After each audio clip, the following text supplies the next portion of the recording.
আমরা শুরুতে ২০ তারিখে শান্তিনগর এলাকাতে কারফিউ ভেঙে মিছিল করতে সক্ষম হই। সেখানে নির্বিচারে গুলিবর্ষণ করেছে এবং ফাঁকা ফায়ারিং করেছে এবং ২ জন লোক সেখানে শহীদ হয়েছেন, একজন রিকশাওয়ালা আর একজন ব্যবসায়ী শান্তিনগর এলাকাতে। যখন ১৯ তারিখে ইন্টারনেট ব্যবস্থা ১৯ তারিখের রাত থেকে অর্থাৎ ২০ তারিখ সকাল থেকে ইন্টারনেট ব্যবস্থা একদমই বন্ধ করে দেওয়া হয়েছে, সেটি ওয়াইফাই সহ ব্রডব্যান্ড বা মোবাইল ইন্টারনেট।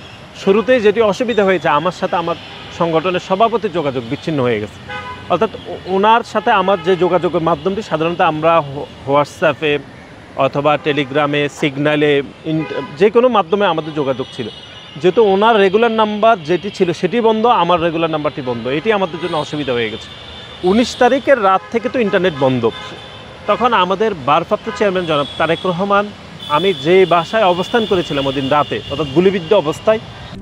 RICL TMX, যুগের পর যুগ স্থাপনা থাকে মজবুত। যে আমার জন্য ওদিন উনি আমার কয়েকজন ডক্টর পাঠিয়েছিলেন রাবারগুলো তোলার জন্য, উনি নাম্বারটা রেখেছিলেন এবং আমাদের সংগঠনের সভাপতি রাকিবুল ইসলাম রাকিবও জনাব ভারপ্রাপ্ত চেয়ারম্যান তারেক রহমানের সাথে যোগাযোগ করেছিলেন। সুতরাং উনি আমাদের দুজনের নাম্বার দিয়ে রাতে আমরা একদম শেষের দিকে সক্ষম হয়েছি যে আমরা যোগাযোগ করার। এবং ২০ তারিখে যেহেতু কারফিউ দেওয়া হয়েছিল, আমাকে রাতে আমাদের দলের ভারপ্রাপ্ত চেয়ারম্যান জনাব তারেক রহমান বলেছিলেন যে একজন রাজনৈতিক কর্মী হিসাবে শুরুতে আমাদেরকে আসলে কারফিউ ভাঙার এরকম সাহস করতে হবে।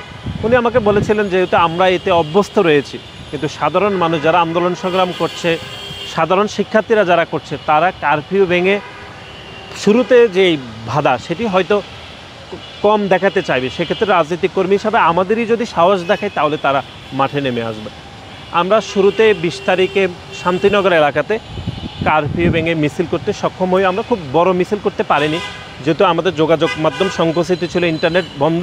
আমরা ৩০-৩৫ জনের মিছিলটি করেছিলাম শান্তিনগর এলাকাতে। এবং আমার মনে রয়েছে তখনকার গণমাধ্যম যেগুলো ছিল, যমুনা টেলিভিশন সহ, তখন তারা প্রচার করেছিল যে কারফিউ ভেঙে ঢাকার রাস্তাতে প্রথম মিছিল।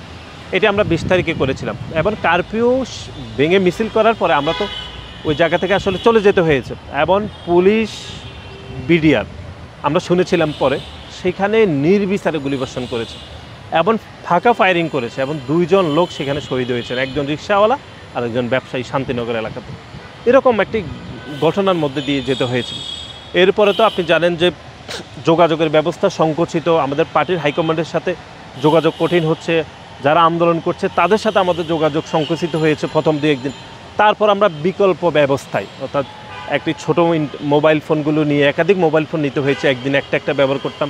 তাদের সাথে যোগাযোগ করা কঠিন ছিল, বিশেষ করে এর মধ্যে যারা সমন্বয়কদের মধ্যে যারা স্টেক হোল্ডার শুরুর দিকে ছিলেন তারা গ্রেপ্তার হয়েছেন।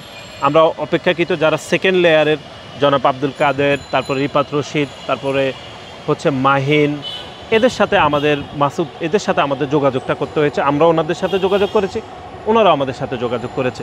এরপর যোগাযোগ করে মাঝে মাঝে যে আমরা ব্রডব্যান্ড ইন্টারনেটে গিয়ে মিটিং করে পরবর্তী কর্মসূচিগুলি গ্রহণ করে আমরা সক্ষম হয়েছি যে এই আন্দোলনে আমাদের পার্টিসিপেন্টটা নিশ্চিত করতে, পলিসি মেকিং করে।